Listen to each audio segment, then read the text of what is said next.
Alright guys, it's Chatterbox Reviews, coming at you guys with my review for The Walking Dead Season 9, Episode 6, the first episode without Rick Grimes.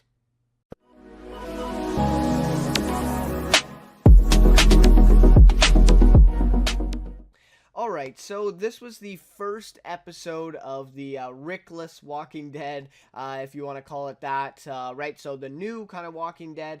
I think this is really a soft reboot of the show. I think a lot of people were saying that for the Season 9 premiere, but I think this is the real soft reboot without Rick, right? Because, just without one character, without Rick, right? This show is totally different. So, but there's a lot of similarities too, for sure, and we see that in this episode. So, anyways, overall, I felt like it was more like the premiere, and not much happened, just kind of a slower pace, getting us into things, right? Introducing us to things again. And also, 6 years have passed, right? So they got to do some groundwork here to kind of build that up and show us what maybe has happened through those 6 years. And we see a lot of changes in this episode. So in that regard, I don't think it was maybe the best episode. And also, how do you show up last episode, right? Like, last week's episode was insane, maybe the best episode of the series ever, and then you get this episode, right? So, even if this episode was crazy good, it still would kind of pale in comparison to last week's episode,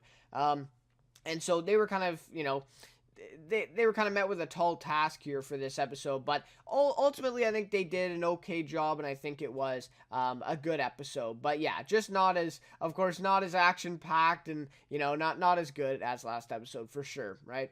But we knew it wouldn't be, right? We knew it wouldn't be up to that kind of standard, or up to that kind of, it just wasn't like that, right? So anyways, so we'll go over a recap here, and then of course my rating, favorite character, and then some more overall thoughts of the episode, and also maybe a little bit of thoughts on the Whispers and what that end of the episode was all about. So of course we'll get to that. And if you like the review, consider leaving a like and subscribing to the channel. I would really appreciate it. So thank you. So anyways, guys, two more episodes now after this one left of 2018 for The Walking Dead, and then 2019 we'll be back with 8 more episodes to finish out season 9, and it's going to be crazy good with the Whisperers. So anyways, guys, let's get into the recap here. So I really liked the intro to the episode, and it really felt like it was kind of the intro to the new Walking Dead. Honestly, it really did. It felt like it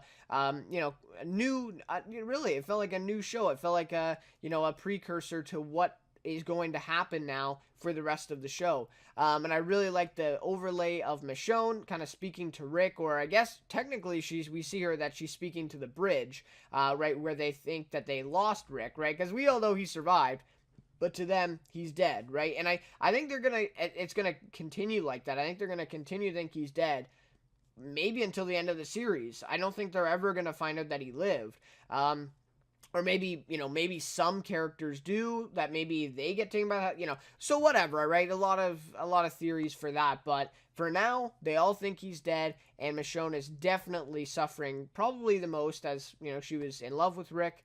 And yeah, so anyways, I really like the overlay there of her speaking to Rick, or speaking to the bridge, and saying, how she's not giving up, right, despite him being gone for so long. She still, is finding, a way to move on, and she's not going to give up, for Rick. But I don't think, I think this could also be kind of misinterpreted as well, as she's saying she's not giving up. I don't think she's saying she's not giving up, searching for Rick. I think that she, has now, she knows, right? She knows that Rick is dead, and I think she's accepted that for sure. So, and it's been 6 years, right? Even if at first she was skeptical, by now, she would definitely think he was dead, of course, because he hasn't returned either. That's a big thing. So, anyways, really great little speech there monologue there by Michonne to start the episode, overlaying, of course, with some new things, right? Showing us some new looks to the characters, which we saw a little bit in pictures and stuff, and I did my video last week talking about some of those pictures and showcasing some of the promo stuff. So, all that stuff we kind of already saw, but it was nice to see in the episode, of course. So then we get back to the story where we left off last episode, right, with Judith, encountering or at least saving that new group, which is Magna's group. And the funny thing is, you're a fan of the 100. The actress who's playing Magna now was in the 100, played Luna. And so I apologize if I do actually say Luna in this recap, because honestly, during the episode I was like, oh, Luna, right? But got so confused. But anyways, when you see an actress or an actor, play a significant character in a show, it's hard to see them as someone else in a different show, especially because she looks like the exact same as she did in the 100. Not really much change. So anyways, just in advance to let you know. But anyways, so the new group, and she's a great actress, by the way. So new group here with Magna's group. So Judith basically saves them, right, from last episode, takes them to the others, which includes, Aaron, Eugene, who else? Aaron, Eugene. I think there is a couple other kind of new guys that we don't know yet. And so anyways, so she basically convinces Aaron, who I think is the ultimate decision maker here, and convinces him to take the Magna's group back to Alexandria, actually, and actually, formally save them and get them some help, as of course the one woman in the group is kind of, badly wounded, and it turns out she has a concussion. And so obviously she needs some medical attention. So Aaron agrees to bring them back to Alexandria with them, but of course they put bags over their heads or whatever, so they can't, they don't, they couldn't come back to there. They couldn't trace their steps back to Alexandria. And yeah, so anyways, it must be a crazy thing. I kind of realized this. It must be a crazy thing to see a new group like this a decade into the apocalypse, right? So it's understandable their reaction to it and why they don't want to take them, right? Of course, Aaron is very hesitant at first. And so it's obviously very clear why they wouldn't want to take them. And to be honest, a decade into the apocalypse, what are the chances you're going to meet a group like this? I would think pretty slim. But anyways, they arrive on the scene, and I definitely understand. They probably haven't seen a new group or even a new person, like this out in the wild per se, not in one of the communities, to meet them, right? They probably haven't met anyone like that recently. So maybe in like the last 2 or 3 years. So this is pretty crazy for them. And so this was an awesome moment as they arrive in Alexandria. People are talking. And then we get Michonne, who arrives on her horse, and she rides in through the gates, and that was a badass moment there. Usually that would be a Rick moment, right? Him riding in on the horse and kind of halting whatever's going on. And asserting kind of his control over it. But Michonne is now our new leader, it looks like, or, taking over that role of Rick. And this was awesome as she rides in on the horse, right? And so she's, initially mad at Judith, right? Because they have rules in place, and she stresses this. And now she's like the Minister of Defense or something like that, or something like that. She's taken on that role. And so obviously this is a huge breach of those rules that she has put in place to not bring anyone unknown into the community. But it's Judith, right? I mean, she's like 8 or 9 years old. What are you going to do? Scold her a little bit, and that's about it. But anyways, so they are there now, right? They're already there now. And so then Michonne decides to put them in front of the new council after the one woman gets some medical attention, and so she gets Sadiq to help the woman out, and then they're gonna vote on this council, which to me right away I thought of the season 4 council that was put together at the prison, and they're kind of going back to that same method of ruling in a way, right? So Michonne is the de facto leader now, but she's not the one making every, big decision, just like Rick wasn't the one making the big decisions at the prison, although he didn't even have a spot on that council, and Michonne looks like she has a pretty big spot. So anyways, just so I mentioned that, I think it's kind of a cool little throwback, because season 4, remember, in that prison, they were starting to build, they were, getting those concepts of civilization again, right? And kind of order. And they were building that at the prison, and we really haven't seen that since they got to Alexandria. But now, just with the survivors themselves, we haven't seen that maybe since season 4. And so this is really great to see now. 6 years later, they've kind of implemented this system and are enforcing order once again. So, anyways, Magna's group will await the decision by the council. So we see back at the hilltop. So we kind of had of two-pronged episode this week where we had the Hilltop the Kingdom with Carol and Henry and Ezekiel, and then we had the survivors at Alexandria. So Carol and Henry then head out from the Kingdom to the Hilltop, and supposedly why they're going is to talk to the Hilltop and hopefully kindle another partnership with them and other communities, because it seems as though the last few years have been, really individualistic, right? Each community has kind of been operating on its own without a lot of help from others. And this was really attributed to Rick being gone, right? Because he was the one who was trying to piece them together and build unity between the communities. And now with him gone, right, it looks like no one has made that concerted effort. And so that is why Carol and Henry are going out to talk to the Hilltop first, but maybe also other communities then to talk about maybe partnering up and rekindling this partnership between them. So not sure if it'll work, right? But the Saviors aren't in the picture anymore, so I could see it maybe working. But anyway, 6 years in now, and things are very drastically different, of course. So then we get back to the council at Alexandria, and they hold a hearing for the newcomers. And it was a pretty good scene. I felt like it kind of dragged on a little bit, as we learn a little bit of background from this group now with Magna, and I forget the man's name, but he played kind of a big role in this scene as well. Just felt like it lingered on a little bit too long. Like, yeah, it was kind of cool to learn their background. It was a little bit too long, though. So, but anyways, the big part of this is that Michonne figures out right away that Magna is lying to them about being, a waitress at a truck stop or something before the apocalypse.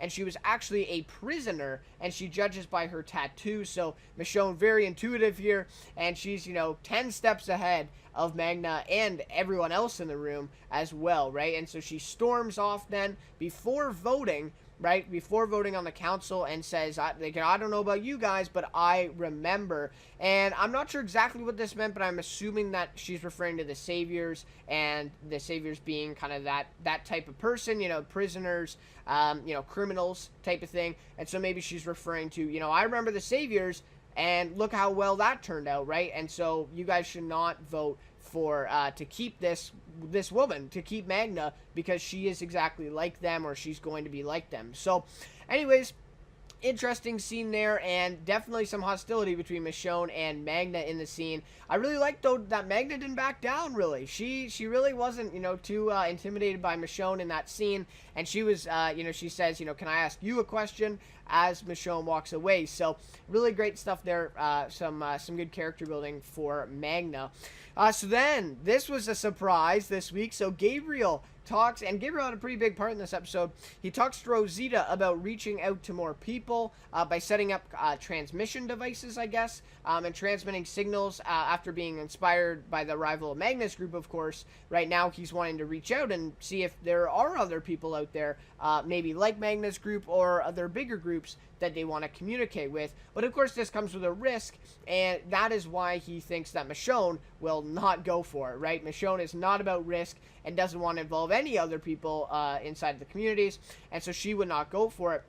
So Rosita arrives and offers to do it for him, and so she kind of understands what he's saying, and she says, I'll take Eugene and we'll go out and do that. And apparently, they're not going to tell Michonne this, right? But I have a feeling she's going to find out a little bit later on. So anyways, Rosita offers to do it for him, and then this was a curveball. She kisses Gabriel, and it seems like they're in a relationship, I guess. I don't know if it's love quite or something, but they're definitely in a relationship. So that was the biggest surprise of this episode for me, I'd say. It's weird. I just don't see it. I don't see Rosita and Gabriel together. And Gabriel was a Jadis, and then Rosita. It's weird. But anyways, Rosita has always kind of been, her relationships have kind of been all over the place. I mean, you have Spencer, Abraham, a lot of different guys, I think, before Gabriel, and now it's Gabriel. So anyways, that was a bit of surprise, just a little bit of drama starting there. So then we get Carol and Henry's part here. And so, of course, they're on their way to the hilltop in the wagon with the horses, and they are ambushed on their way there. And it turns out to be a group of saviors that kind of, attract them to the, I guess, the back alley way of a little bit of a little bit of like a town or a compound. And anyways, this group of saviors is, of course, led by the same guy, Mud, who was in the past 5 episodes and played a pretty big part in the whole Savior revolt, right? And so, I don't know, I just found this really kind of repetitive and kind of, cheap, cheap quality of writing, in my opinion, because, 6 years have passed and they're still living in the same place. I don't know. I mean, maybe a year I could see this, but 6 years, the same exact group and the same saviors are still living there. And they get ambushed on the road, but you couldn't have anybody else, I mean literally anybody else, be the ones ambushing them. I don't know, it just seemed really repetitive in the story. But anyways, the way it played out was pretty well done. So anyways, Mud tells them times have been tough since the sanctuary went to shit, I guess, or collapsed, right? And so that's an interesting fact, though, we learned, though, as well, is through the 6 years, right, the saviors, at the time of Rick's departure, they, went home and they stuck to their own, instead of working with the other communities still. And so it looks like that didn't work out for them, and they are not doing well, as they may be the only remaining group of the saviors from the sanctuary. And so, yeah, so that's interesting, too, that we find out that did not work. And interesting, though, right? Because Negan's not there. And that is why the sanctuary isn't working. So Negan always said, I hold these guys together, and maybe he really did. He really did. So anyways, they take Carol and Henry's food, but they leave them the wagon and horses, because Mud says Carol spared him back in the day. This is relating back to the battle in episode 3 or 4, episode 4, I think. And that was, interesting stuff there. So he kind of repays his debt a little bit, but still takes the food, of course, because they are not doing well. So then later in the episode, as Henry falls asleep, Carol travels back to that group of saviors, to that little compound, and takes the match out of Mud's mouth there when he's sleeping, and he lights the whole camp on fire. She lights it all on fire, burning some of them alive. I was like, what? I thought this whole thing was just kind of like a dream of hers or some sort of state. But it looks like it actually happened. Like, she actually went and burnt these people, even some of them alive, when they were sleeping. So really brutal scene, and just didn't really seem to fit with this story. I don't know. It was confusing to me. It didn't quite fit. So I don't know. It was a really awesome scene to see, badass Carol with the long hair now. But I don't know. It just didn't really seem to fit with what they were all going for with the saviors. So it looks like maybe the saviors are just all wiped out now, if that was the last group of them, by Carol burning them alive. Like, it's just crazy. So anyways, say what you will, let me know what you think. So then we get this scene, one of my favorites of the episode, Judith talking to Negan in his cell. This is just awesome. This was a great scene. They're discussing the strangers that Judith brought in, Magna's group, right, and how she wants to help them, and Negan is kind of playing the other side, right, tries telling her the opposite of that, pretty much, right, and she doesn't like that, right, and she says, I only wanted your homework with math, because math doesn't care if you are a good or a bad person, implying, of course, that she knows he is a bad person, as, of course, he's in the cell, right, so anyway, so she kind of storms off then, and makes that statement to him, and he just kind of chuckles, right? So anyways, Judith having that fiery sense, the same as Rick. So, crazy stuff here, man. Crazy stuff. I really like this scene with Judith and Negan, and it looks like from the promos that they're gonna have an ongoing relationship going forward, and so that's gonna be fun. Like, think of that. Like, Negan outlasted Rick, right, in the show. He outlasted Rick, and now he's, like, spending time with his daughter. Like, it's just crazy to think about. Like, imagine that, the season 7 premiere, you're gonna tell me that that Rick's daughter and Negan are gonna develop a relationship, and Rick's gonna be gone. Like, would have never believed that. But anyways, just great to see it come true. So then we get this scene with Magna coming to see Michonne, and she goes through this whole thing of like how she wants to rebel and even try to kill Michonne, I guess, or try to, fight her way into staying at Alexandria. And she kind of, struggles with that. But ultimately, she decides to give over her last knife and kind of make peace with Michonne. So, anyways, she makes that decision throughout the episode, and that kind of basically constitutes what happens to her group ultimately. So then we see that Judith, after Magna leaves, Judith still tries to convince Michonne to let them to stay, as she still doesn't seem convinced. So even after Magna comes and makes peace, Michonne still doesn't seem convinced. So then this was an emotional part of the episode. Judith says that her dad would have wanted her to do what she did to save them. Obviously talking about Rick, and very emotional stuff here. Then Judith talks about, remembering Carl and Rick and how she's beginning to forget their voices. Just sad, right? Sad to see that Judith will be growing up without a father and without Rick, like the best father you could ever have in the apocalypse. And she's going to be growing up without him. So just a little emotional moment there. But then maybe the weirdest or craziest, well, next to Rosita and Gabriel, but the craziest scene then is a baby comes running towards Michonne and calls her mom. Is that Rick's kid? Right? We got a hint of this in episode 3, I believe, or episode 2, that Rick and Michonne were trying to have a baby, and it looks like they succeeded, and Michonne gave birth to this kid, who is now her son and Rick's son. So crazy stuff. Like, I don't understand why they would just slide that in there. Why would they not emphasize that more? That was frustrating to me, just to, find out that Rick and her had a kid by that type of scene. I don't know. I didn't agree with that. And I felt like it was a little weird. So then, so that was kind of a big deal. And then a little bit later, Magna's group is about to leave as Sadiq, fixes up the woman there as part of their group. But Michonne rides in and kind of saves the day, says that she will lead them to the hilltop where they can stay. So kind of a compromise here. She doesn't want them in Alexandria, but she will help them survive and get to the hilltop where they will be safe and where they can live. Going forward. So anyways, I knew it was going to happen, knew Michonne was going to change her mind, but it was great to see. So then, the biggest part of the episode here is the ending. So Eugene and Rosita are out on their mission to install these devices, and so Eugene climbs a water tower to place a device up there, of course, to reach out to the, most that they can, get the maximum distance. And as they finish up, on the water tower, a massive herd of walkers converge on them all of a sudden from this forest. They all come out of the forest all of a sudden.